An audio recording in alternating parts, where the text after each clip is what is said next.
Hey, this is Sam. Welcome to BNS About Movies. When I first saw Deathbed in the wild, I think it was at a Unimart in the late 80s, back in the magical days when every single retailer was running VHS, I knew I wasn't ready for it. I remember a friend showing me the box and laughing about it, saying that it had to be bad. I had not yet arrived at the place in my life where I believe that there's no such thing as so bad it's good. Today, I don't feel right laughing at a movie or picking a movie because of its faults. I'd rather celebrate them and enjoy how happy they make me. So I'm really happy that I waited until 2022 to watch Deathbed.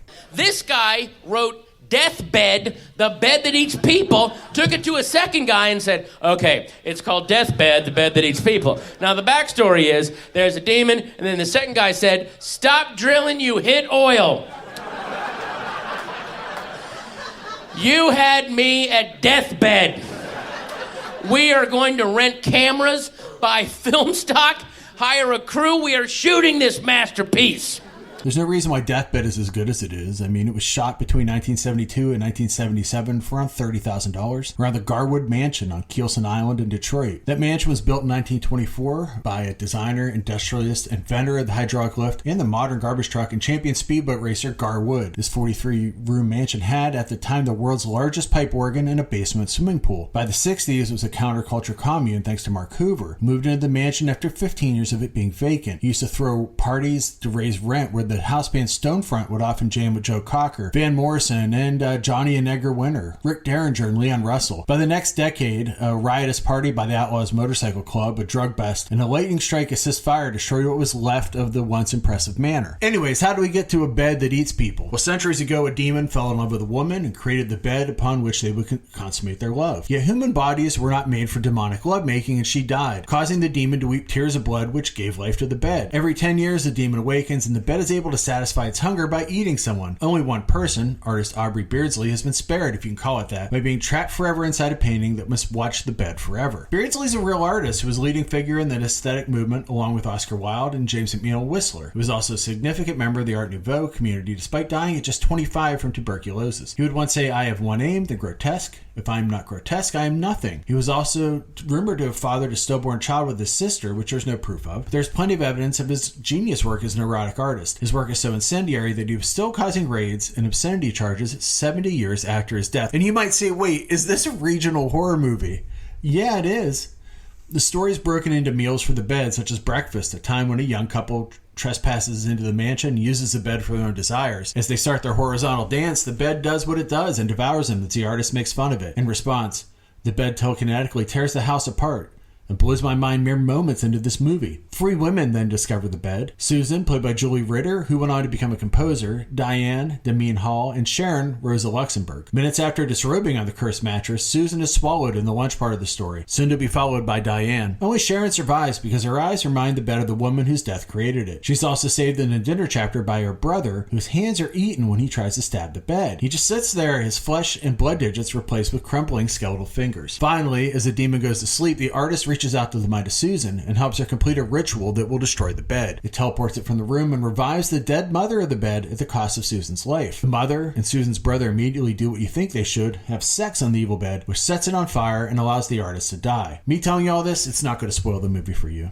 This is one where we watch amber liquid dissolve body parts, a bed eat an apple, an orgy turn into an orgy of death, and strange voiceovers in the place of dialogue. It's also a movie where a bed drinks Pepto-Bismol. Creator George Barry, originally only his name was on the film, didn't even release the movie other than showing it to a Los Angeles-based distributor to hopefully put the movie out on VHS in the UK. The distributor offered to pay him $1,000 for a VHS release if he could supply them with a print of the film complete with credits. Those credits would have cost $3,000, so Barry declined and got his print back. And that's how the British VHS label Portland got the film, which they released as a bootleg.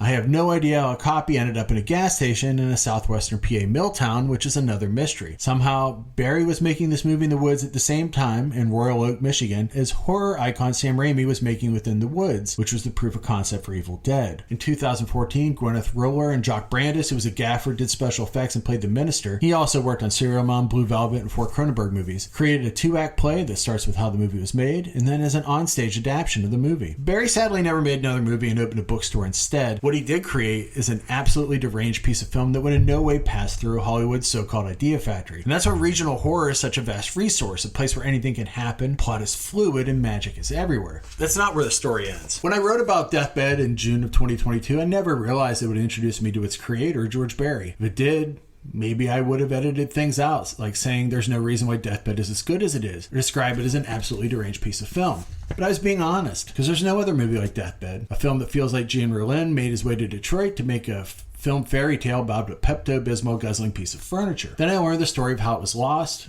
and George not even knowing that others had seen it. That tale is just as strange and wonderful as the movie that he made. So imagine my surprise when an email came through, and all it said was, "Hello. I just came across your review of my film Deathbed. Thank you for the kind words. Best wishes, George." How's this even possible? I mean, I'm not going to get a letter from Bruno Mattei or Lucio Fulci or Jess Franco. I got a letter from George Barry. I wrote back, and we exchanged some really pleasant letters, and asked if he wouldn't mind talking about the film. I just lost my father, and I had lost my father-in-law a year before. And I was thinking about how I wish I asked him if he was ever at Garwood, the home of this film, because I know that he was a roadie for several of those bands, and he hung out with a lot of biker gangs. Sadly, just a week after I finished interviewing George, he died. It was unexpected and made me flash back to the other losses I had that year. But at least I could share the interview I had with him with folks, and it's in Driving Asylum issue 24. Meeting me also allowed me to get to know his children, Sean and Darcy, who he spoke of fondly. When I showed him the cocktail that we served when we did Deathbed on the Driving Asylum double feature, he wanted me to know he was a good father for sharing it with his kids as they were old enough to drink. I learned a lot of things from talking to George in this. First thing he asked me was, have you read Nightmare USA? Because that's one of the first people he had ever talked to that knew about this. I asked him a lot of questions about the Garwood Mansion, and he said to me the Garwood Mansion was right on the Detroit River. It had adjacent homes that were homes of wealth. Garth Wood himself used to race speedboats and may have held or was close to holding some important speed records. The mansion had an indoor boat dock, and he could sail right into the house. I wish I had known the situation about Garwood before we had gone there and shot for a couple days, because if I had, we would have shot for more. There was a band that was running the place, and we subleased it from them and gave them a little bit of money to shoot over the weekend. We might have even brought out equipment on a Friday, shot over the weekend, and been out by Monday. And that was as long as it would have been there, because I was afraid that I was going to start filming and we were going to get thrown off the property. I was sure that the owner or some representative of the owner would show up and say, "What are you doing here?" We couldn't say, "Well, the band said we could be here." They didn't have the rights to sublease in any way. So on Sunday morning, a lawyer representing the owner did show up.